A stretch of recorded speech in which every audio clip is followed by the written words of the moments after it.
We're watching films on the toilet, because that's what dads have to do. When the movie's unsuitable for your kids, then pretend you need a number two. If you need a break from your family or spouse, there's a lavatorial picture house. Watch Terminator 2 while you're sitting on the loo. Enjoy the whole of Rambo 4 with your trousers on the floor. We're watching films on the toilet. How about you? It has, definitely, So he was in class and there was a boy who was very upset because he couldn't draw Spider-Man. So he did a little sketch for Spider-Man and he gave it to this boy.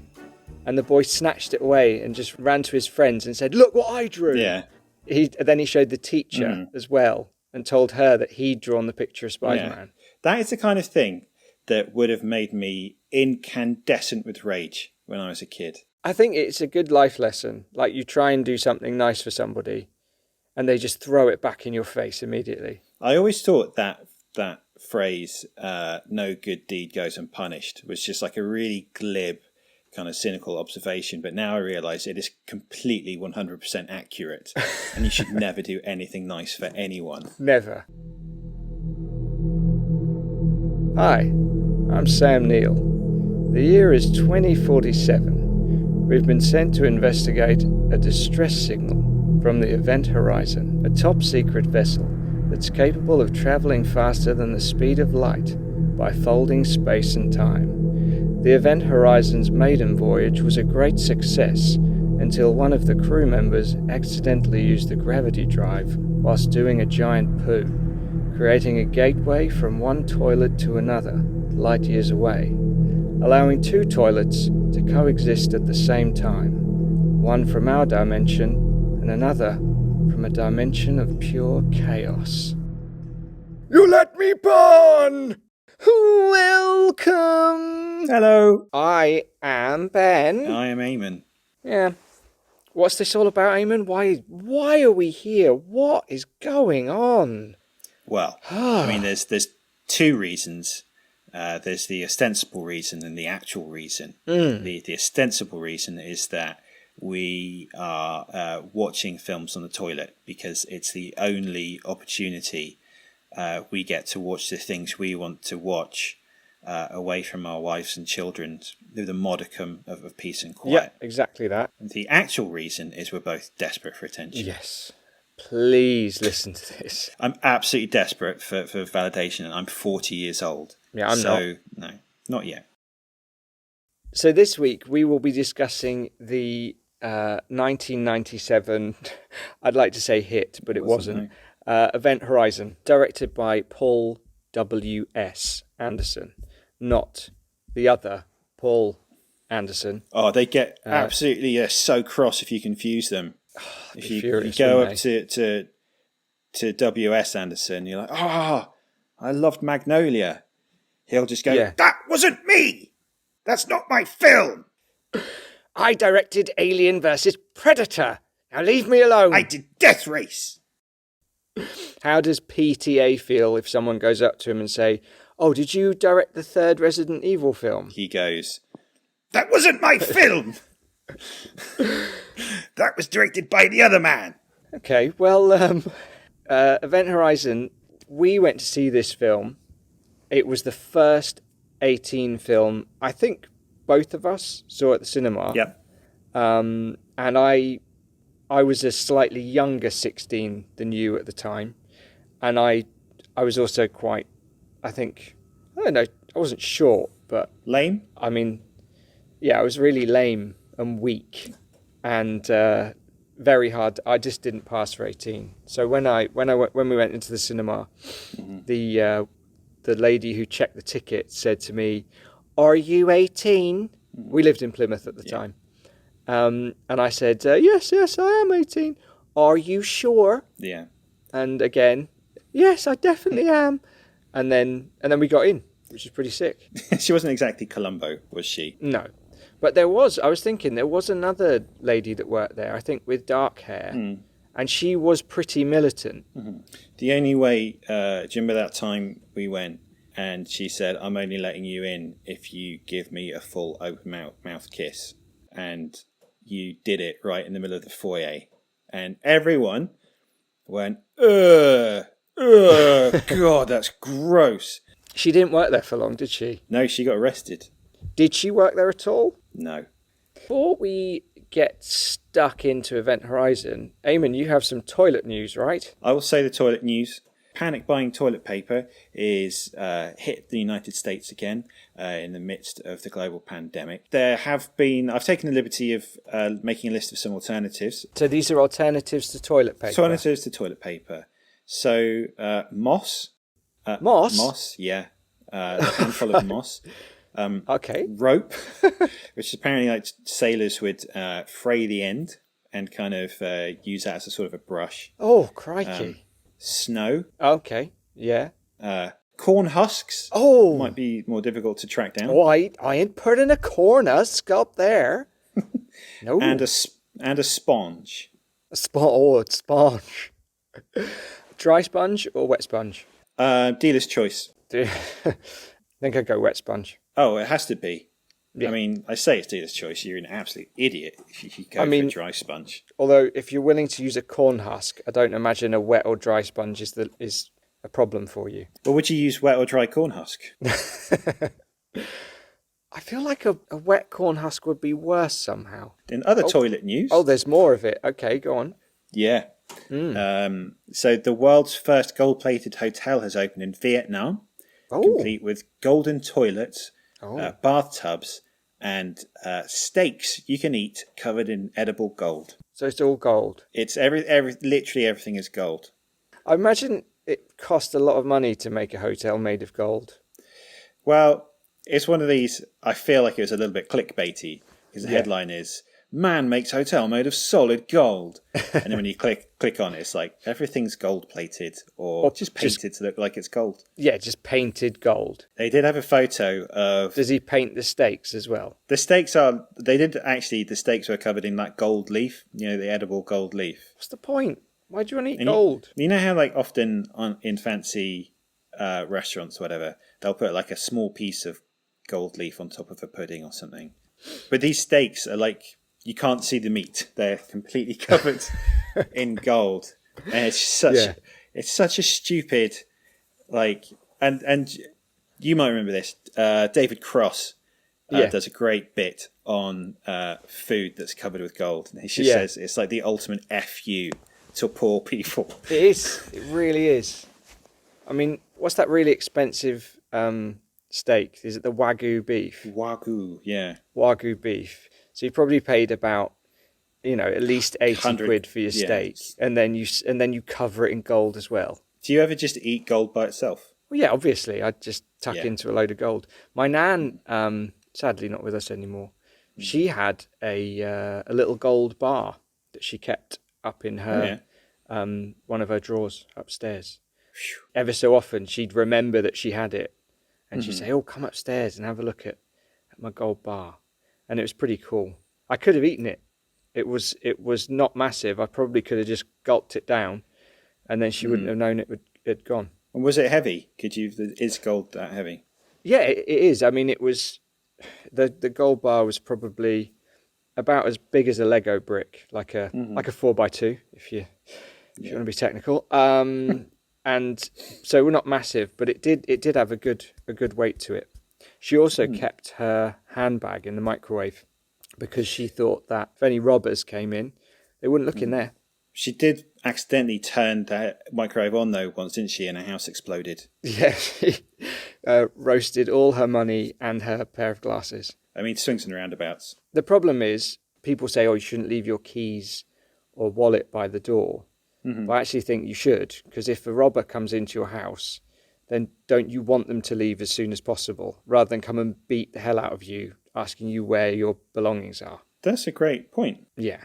So I actually write a sign on my front door explaining in exact detail where my valuables are.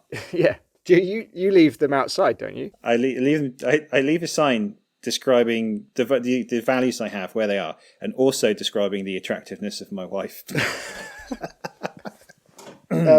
And is that, have you written it so that they'll come in or stay out?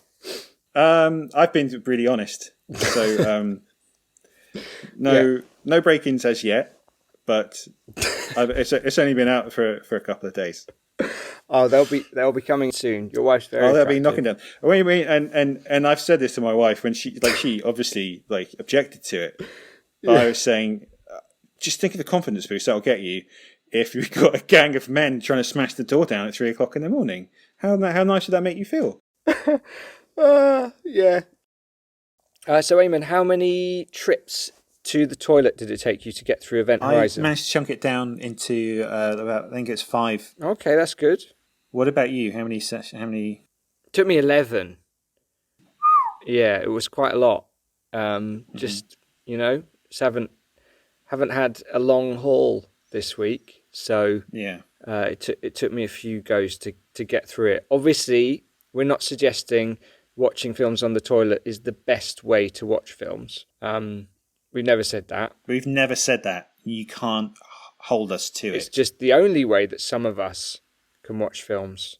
I don't need Christopher Nolan on my back writing a well-structured but ultimately heartless letter saying, why are you trying to tell people to watch films on the toilet when they should be going to the theatres? Yeah, Chris Nolan can just get back in his box. Yeah, and just out of spite, I watch Inception sometimes on my phone, and I'll hold it in portrait, so it's the smallest possible viewing screen, just to spite him. Just to get to him. Now it's time for the a format point we're very pleased with and feel like it's rock solid. The Big Wee Summer Wee, where Ben has to describe the plot of Event Horizon during the time it's taken me to do a big morning wee. Okay, so how long was your big morning wee this week, Eamon? What am I dealing with here? To give Ben a fighting chance, this week I drank 2 cans of Lilt before I went to bed. And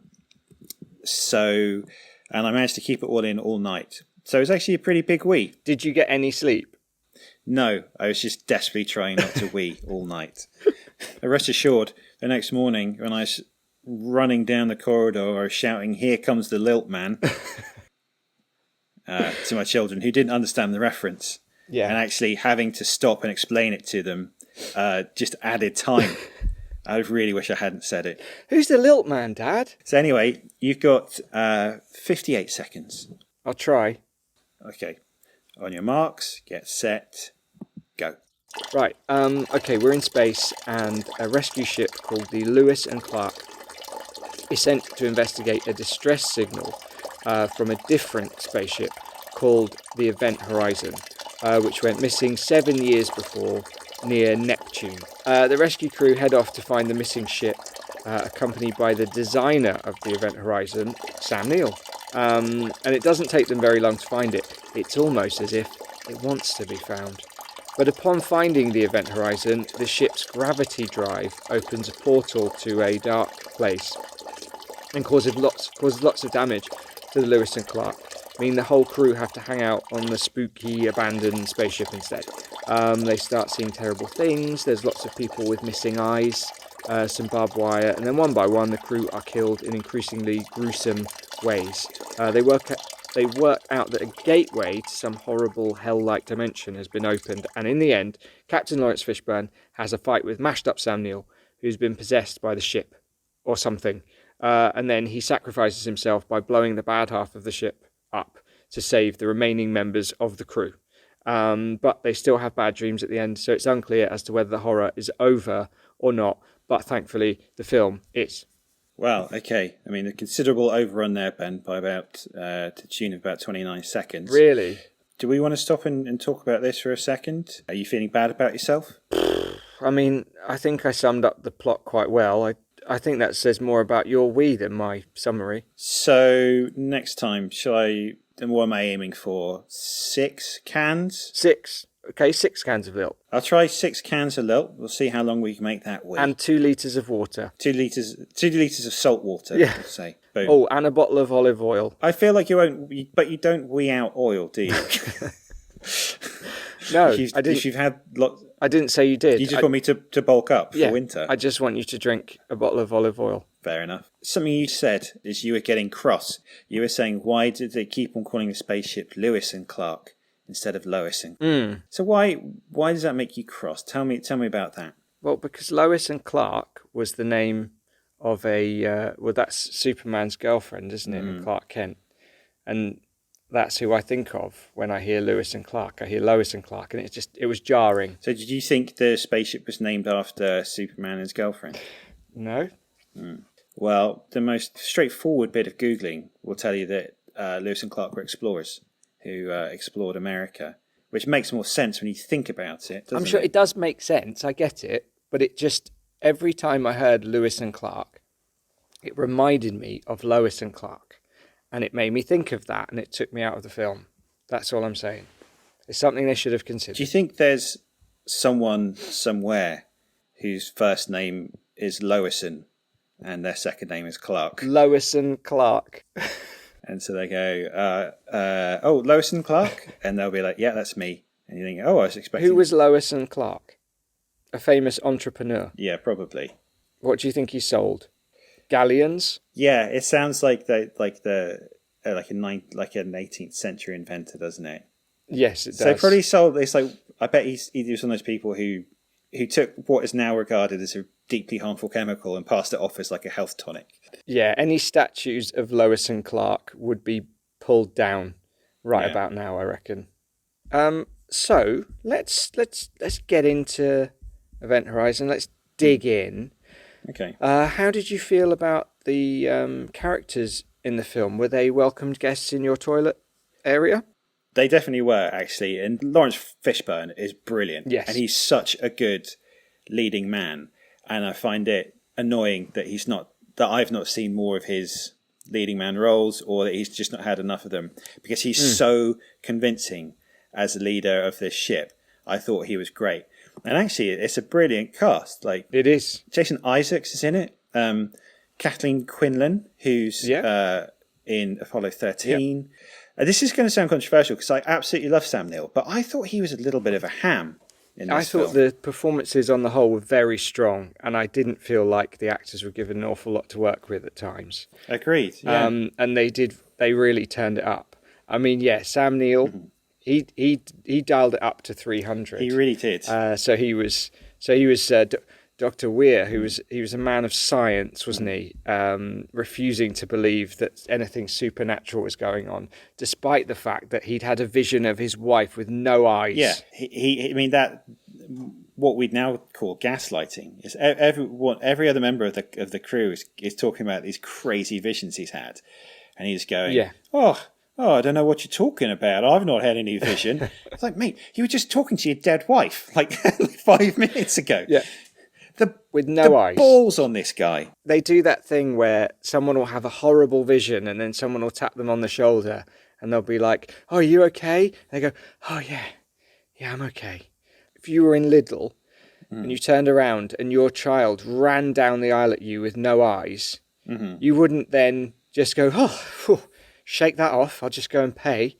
I'd be crying. I would be a quivering mess on the floor. Yeah. Do you know what it is? Do you know what it is? It's because I think everyone realises that hearing other people talk about their dreams is super boring. It is very dull. It's the same thing. No one wants to hear about your visions. No.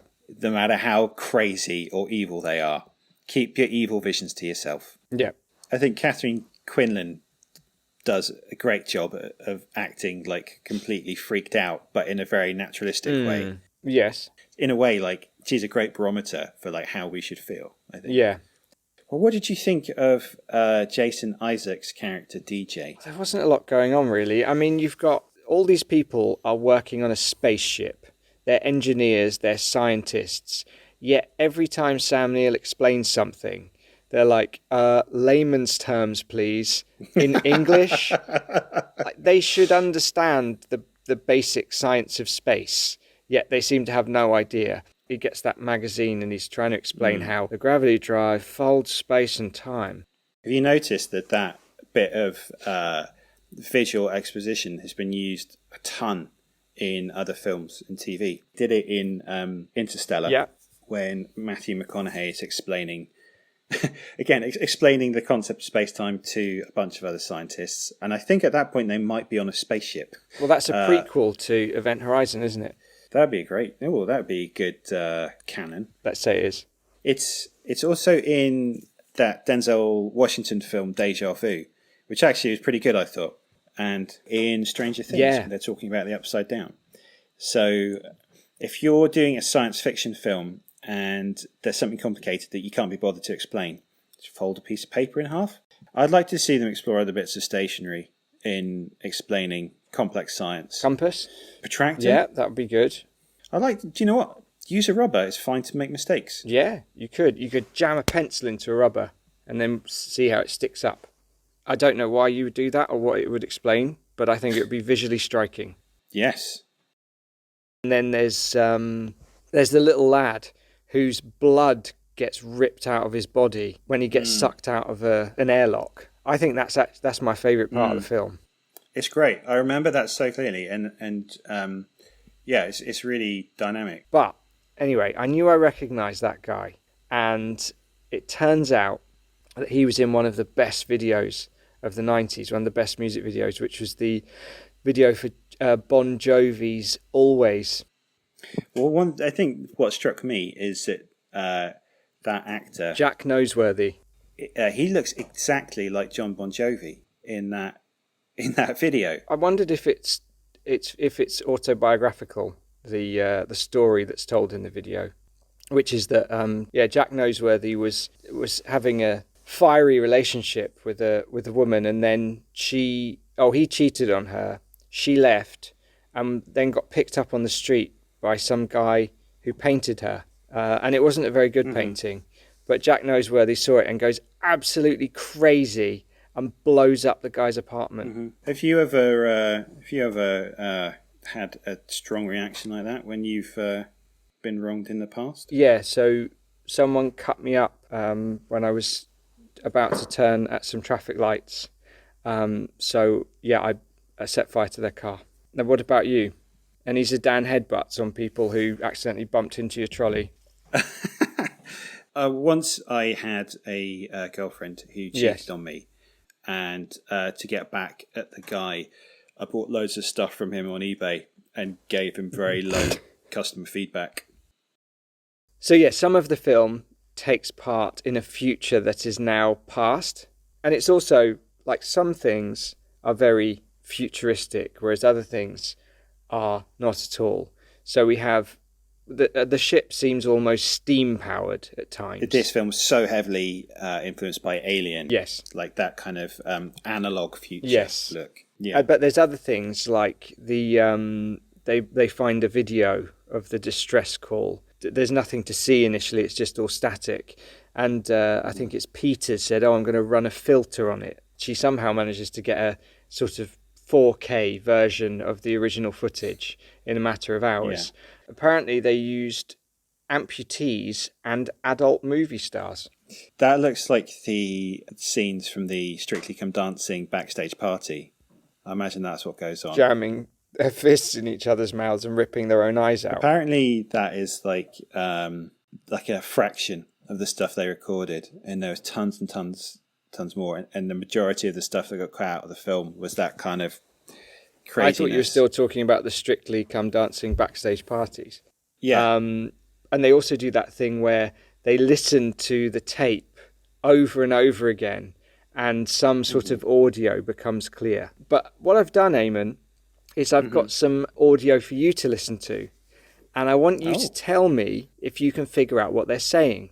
So I've put some really heavy metal songs on an audio file, and you're going to get 3 listens of each song, and I want you to tell me if you can work out what the singers are singing.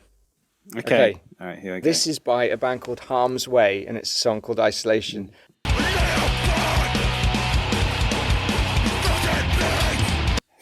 God.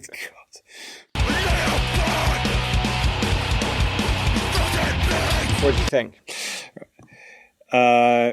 Is there something in the name of God, filthy pig? He says, lay upon these frozen plains.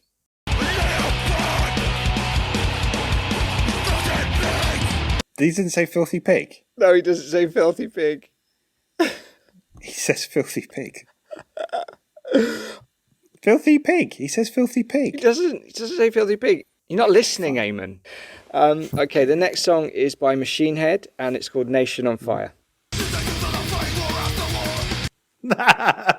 Okay. Okay, what do you reckon? Jeez. I mean, God damn, I can't. I mean, I can't even guess. It's just so obscure. I can't make out even a single word. Did it not become clearer as you listened to it the third time? I really thought there's something would stand out, but literally nothing. Okay, so he's saying, Rob Flynn, this nation's built on fighting war after war. I mean, come on, though. That's not. That's what he said. Actual words. It's his words, isn't it? Okay, so who's this last one? I'm going to let you listen to it, and then you'll know. You can never know what it's like. Your blood like when it freezes just like ice. You can never know what it's like. Your blood like when it freezes just like ice.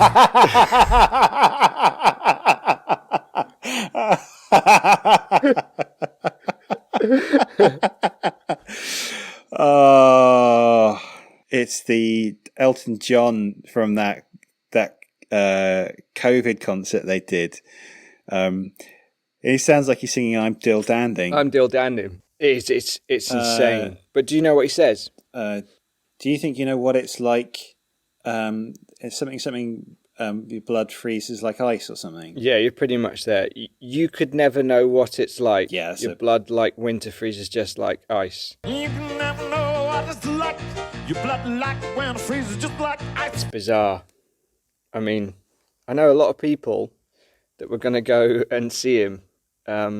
It was his last concert, I think, which was cancelled mercifully by lockdown. And people were paying bucks for those tickets.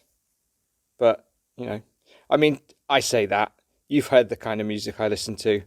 I don't think I've got a leg to stand on. Yeah, I mean, that Elton John, as funny as it was still 1 billion times better than anything else that you played. This film has pacing problems. I think it starts off pretty strong. And, you know, there's a nice build. Something's clearly going to go terribly wrong. But then piles it all on a bit too quick. And the end feels like a kind of a YouTube clips compilation of the top 5 kills from Event Horizon. There's not an awful lot of breathing space between them or build up or anything else. And then it just ends. Great example of that is DJ gets attacked by Dr. Weir. And in the time that it takes, because he's talking to Laurence Fishburne, he's talking to Laurence Fishburne via the intercom. By the time it takes Laurence Fishburne to run to the medic bay, Sam Neill has strung him up and completely gutted DJ within the space of about, I'm guessing, 45 seconds. Yeah, I know that The Shining was a big influence on the film. It feels like if Jack Nicholson had got to room 237 and met the scary old lady, and then we just jumped straight to him smashing the axe through the door. That's kind of what this film feels like. Which is, and you know what? It's a massive shame because I feel like this film has got a lot going for it. I think a lot of the production design is great. I think it's beautiful. And I think it's shot brilliantly as well. It's got the same director of photography as Aliens. As Adrian Biddle. Adrian Biddle, yeah. So it looks fantastic. It's really well lit. Incredible sets. Like the Event Horizon ship itself is so iconic. It's a great looking spaceship. It is. It's got that whole gravity drive contained within an Iron Maiden. Yeah. And then you've got this kind of, like a meat, the whole thing is like a meat grinder. And there's this great movement to it. I mean, it makes no sense in terms of the technology. Like, if you look at like the Large Hadron Collider, it's just like wires, like loads of wires. So I'd read that this film took 10 months to make, from green light to delivering the finished reels, which for an effects heavy film like this is insane. Yeah. because first of all, you have to do rewrites. You have to get the director. He'll do rewrites. You have to do all the crewing, production design. There's so much to do, and then editing in the post production takes as much time. So they first of all, they had to hack a load out, but secondly, they had very little time to get it all together. So there's some bits which are amazing, and some bits which don't hold up. So like the Event Horizon is a brilliant spacecraft, yeah, it's awesome. Whereas the Lewis and Clark looks like a fish. Yeah. Like it's such a stupid looking spaceship. It looks rubbish. Yeah. It looks like a fish, or it looks like an iron. It just looks really bad. And then there's like the prosthetics. So there's a bit where he goes full Eraserhead, yes. Sam Neill, at the end. But there's like an intermediate bit where his eyes gets pulled out. And this is very niche reference. But, well, there's a bit where he has these weird flaps over his eyes. And he looks a little bit like one of the skits from an Rick and Morty interdimensional cable episode. Where there's a guy there are these two people with loads of eyes on their face. Yeah. Going, you can see that I have 8 eye holes. And then a guy comes along and goes, "Hey, I'm the eye hole man. Don't take my eye holes." Yeah. That's what Sam Neill looks like. He looks like one of the guys the eye hole man looks like. And then he gets like the fully... I think the prosthetics are pretty great. Well, the end prosthetics is great. And this is very niche as well. I'll tell you who that reminded me of. Was your mum. What, the all hacked up and completely bald, white, really strong, and lots of big scars. Australian, and seemingly possessed by an interdimensional space travel device. Yeah, just like my mum. Exactly like your mum, isn't it? I tell you what, every time I see her now, she just grabs me by the forehead and projects these really horrific images of gore into my mind, and I just wish it would stop. That's why I don't like spending that much time with your mum, because I love her to bits, but every time I see her, she forces me to look at these graphic visions of hell. And more often than not, I'm just not in the mood. Eamon, I just want to say, I think we're a little unkind to Paul W.S. Anderson earlier on. I do actually have a lot of time for him. I enjoyed Death Race. Okay. I think the Resident Evil films are great fun. He is a director who is able to work with a fairly small budget and produce a very entertaining film. He is also someone who has very diverse casts. Alien vs. Predator was actually the highest grossing film with a female black protagonist up until Us came out, which I think is a great achievement. It's a terrible film, but well done. It's a terrible film until you see AVP Requiem, and then once you've done that, you realise it's a work of genius. Yeah. But I agree with you, Ben. I think I think it is easy to sort of dismiss his work as kind of sort of silly computer game stuff. But I think he's got a good eye. There's lots of visual flair in the films that he makes, and as you say, he's not working with enormous budgets, and he's a very enterprising director. He seems to make money off the films that he makes, and enough so in order to get new films off the ground, which is actually incredibly difficult. So I do respect him for that. Okay, good. I'm glad we addressed that. Event Horizon, all being said, flush it or fish it out. By that I mean, would you flush it down the toilet or would you fish it out of the bowl? And sort of keep as a trophy because you enjoyed it so much. Keep as a beautiful prize / memento of your time together. I would fish this film out. I think it has a lot of flaws, but it looks great, and there are some great performances, and you could see a much better film that could have been inside of its DNA. And I always sort of admire films which are ambitious, even if they fail in parts. I sort of admire their ambition, so I would fish this one out. What about you? I agree. I think I would fish it out. There are the bare bones there of something that could have been quite wonderful, but there's just enough to make me want to go back. It is pretty entertaining. It's rushed. but it's good fun. And it has Sam Neill doing that ridiculous cry shout at the beginning. So now, if this podcast was a delicious flat white coffee, we've drunk the coffee quite happily. Reluctantly, in my case. Yeah, I do force Ben to chain drink flat whites whilst we record this. I'm going to be buzzing. Even though he hates coffee. So this last little bit is kind of like the frothy remnant in the bottom. You can stop listening now if you want, or you can eat it with a spoon, and it's mildly entertaining. I mean, what else are you going to do? Are you going to go back to your life? What life? Exactly. So this is a bit where we basically decide what film we're going to listen to next time by means of competition. We're going to take turns to guess each other's top 5 choices from a movie-based category. And after 3 guesses, the host with the most correct answers gets to choose next week's film. Cool. So, this week's category is top 5 movie spaceships. Ben, why don't you go first this week? You want me to guess first? Okay. Having known you for some time, Eamon, I know that one of your choices will be from the film Aliens. Correct. I'm going to go with the dropship. Nope. Dropship is awesome, but it's not the one that I've picked. Oh, man. So, go on then. Luck to you. Your turn. Okay, for you, I'm going to keep it simple. I'm going to say Millennium Falcon. Yeah. Go on. Yeah, of course. Yay. Of course. There's so many cool Star Wars spaceships, but it had to be the Falcon in the end. My second guess for you, the Ranger from Interstellar. No. I am doing Brilliant badly. Spaceship, but no.